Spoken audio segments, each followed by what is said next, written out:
धूप में बैठना कैसा है। अल्लाह के बाबरकत नाम से शुरू जो बड़ा मेहरबान और निहायत रहम करने वाला है। हुजूर सल्लल्लाहु अलैहि वसल्लम ने धूप और साए में बैठने से क्यों मना फरमाया और इसका नुकसान क्या है। आज की वीडियो में हम हुजूर सल्लल्लाहु अलैहि वसल्लम की सुन्नतों और मॉडर्न मेडिकल साइंस की क्या रिसर्च है इस पर बात करेंगे। दोस्तों, इस्लाम एक मुकम्मल निजामी ज़िंदगी है। ज़िंदगी के हर शबी में इस्लाम हमारी रहनुमाई करता है। यही वजह है कि 1400 साल गुजर जाने के बाद भी पैगंबर इस्लाम की तालीमात न सिर्फ मुसलमानों के लिए बल्कि हर इंसानी मुआशरे के लिए है। मॉडर्न साइंस भी इन तालीमात से मुतासिर है और यह कहने पर मजबूर हो गई है कि इंसानी वजूद की सलीमियत इस्लामी तालीमात पर अमल पैरा होने से ही मुमकिन है। हुजूर सल्लल्लाहु अलैहि वसल्लम दाई तरफ किबला रुख करके आराम फरमाते थे। आज साइंस कहती है कि दिल बाई तरफ है। अगर इंसान बाई तरफ लेटे तो दिल की बीमारियां होने का खतरा होता है, क्योंकि बाई तरफ करवट करके लेटने से मैदा और आंतों का बोझ दिल पर पड़ता है, जिसकी वजह से दौराने खून और दिल की हरकत में कमी पैदा होती है। नींद के बारे में तजुर्बा से यह बात वाज़ हुई है कि जिन मरीजों को मुसलसल दाएं करवट सुलाया गया वह मरीज़ बहुत जल्द सेहतयाब हो गए और जिनको बाएं करवट सोने दिया गया वो मरीज़ बेचैन ही रहे। मॉडर्न से यह बात बिल्कुल साफ हो चुकी है कि दाई करवट सोना दिल और मदी की बीमारियों से बचाता है और बेहोश होने से भी महफूज रहा जा सकता है। इसी तरह हुजूर सल्लल्लाहु अलैहि वसल्लम का बिस्तर मुबारक नरम ना था। आप सल्लल्लाहु अलैहि वसल्लम का बिस्तर चमड़े का था।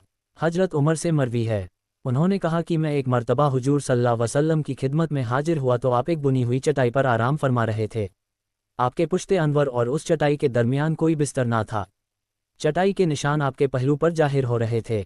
चमड़े के तकिए पर टेक लगाए हुए थे जिसमें खजूर की छाल भरी हुई थी। इस हदीस से यह बात वाज़ होती है कि रसूलुल्लाह सल्लल्लाहु अलैहि वसल्लम आर्दे बिस्तर इस्तेमाल नहीं फरमाते थे। आज साइंस ने इस बात को साबित किया है कि आपका यह मामूल मेडिकल उसूल के मुताबिक बेशुमार फ़वायद पर मुश्तमिल था।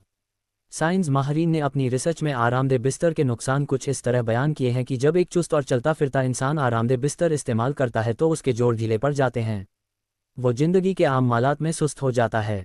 बहुत ज़्यादा नरम और आरामदेह बिस्तर गुर्दे पर बहुत बुरा असर छोड़ता है, यहाँ तक कि अगर गुर्दे की नालियों में एक पेचीदा वरम और सूजन पैदा हो जाती है। आरामदेह बिस्तर रिब की हड्डियों को बहुत ज़्यादा नुकसान पहुँचाता है। बच्चों की हड्डियाँ नरम होती है, अगर इनको आरामदेह बिस्तर इस्तेमाल कराया जाए तो इनकी हड्डियाँ टेढ़ी हो जाती है और पूरी ज़िंदगी माजूरी इनका मुकद्दर बन जाता है। मेडिकल काउंसिल फहद ने अपनी रिपोर्ट में चमड़े का जिक्र भी किया है।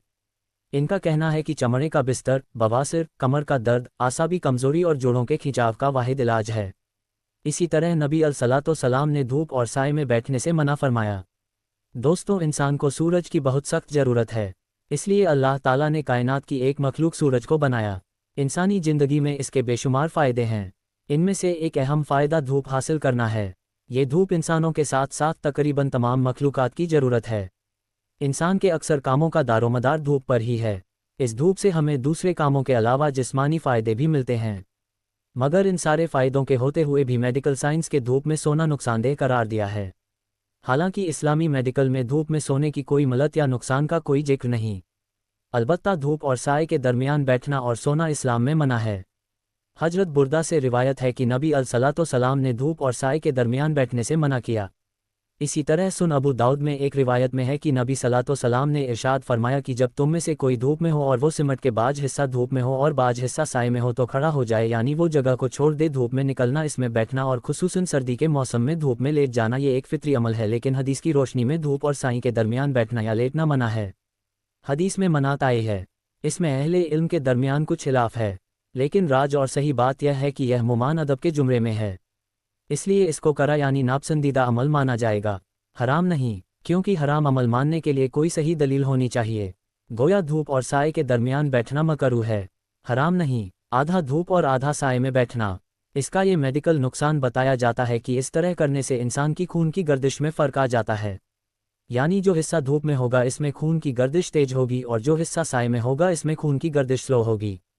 फितरी तौर पर बदन में खून की गर्दिश का दो रुख होना बीमारी का सबब बन सकता है। सुभान अल्लाह, क्या हिकमत है फरमाने रसूल में, जब साइंस का वजूद ही नहीं था तभी सब प्यारे आका ने बता दिया एक रिवायत में कि रसूलुल्लाह सल्लल्लाहु अलैहि वसल्लम ने धूप और साई में बैठने से मना किया और फरमाया कि ये शैतान के बैठने की जगह है। शैतान के बैठने की जगह से मुराद ये है कि शैतान जिसको परेशान करना चाहता है इसको ऐसी जगह पर बैठने या लेटने की तरफ लाभ करता है और वो अपने मकसद में कामयाब भी होता है, क्योंकि जिस तरह शैतान जिस इंसान के दीन का दुश्मन है इसी तरह वो उसके बदन का भी दुश्मन होता है। آپ صلی اللہ علیہ وسلم کا یہ حکم تب اعتبار سے ہے کیونکہ اس میں نقصان کا اندیشہ ہے، ورنہ شریعت میں اس طرح بیٹھنے سے کوئی گناہ نہیں ہوتا بلکہ اس سے بچنا بہتر ہے تاکہ بدن کو کوئی نقصان نہ ہو۔ اسی طرح نبی علیہ الصلوۃ والسلام نے اوندھے منہ لیٹنے سے منع فرمایا۔ اوندھے منہ لیٹنے سے تمام آئے حجم بے ترتیب ہو جاتے ہیں اور اس کا سب سے پہلا نقصان دماغ پر بڑھتا ہے۔ دماغی لہریں اپنی ترتیب سے ہٹ کر دوسری منفی یعنی نیگیٹو رخ اختیار کر لیتی ہے، حالانکہ وہ مسلسل مبسط انداز سے انسان کو فائدہ پہنچاتی ہے۔ جب لہریں منفی یعنی نیگیٹو آتی ہے تو انسان جس کو ڈراونے خواب آتے ہیں۔ اتنا ہی نہیں، ماہری نفسیات کے مطابق ایسے شخص کی زندگی کا رخ بھی اپنی ترتیب سے ہٹ جاتا ہے اور وہ الٹی سوچ کا حامل بن جاتا ہے۔ اسی طرح حدیث میں زیادہ سونے سے منع کیا گیا ہے۔ زیادہ سونے سے بدن میں سستی اور کاہلی پیدا ہو جاتی ہے، جس سے دنیاوی کام میں ہر پڑتا ہے، جس کی وجہ سے پورا دن خراب جاتا ہے۔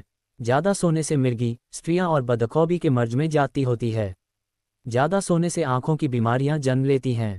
اللہ پاک ہمیں نبی علیہ الصلوۃ والسلام کے طریقے کے مطابق عمل کرنے کی توفیق عطا فرمائے۔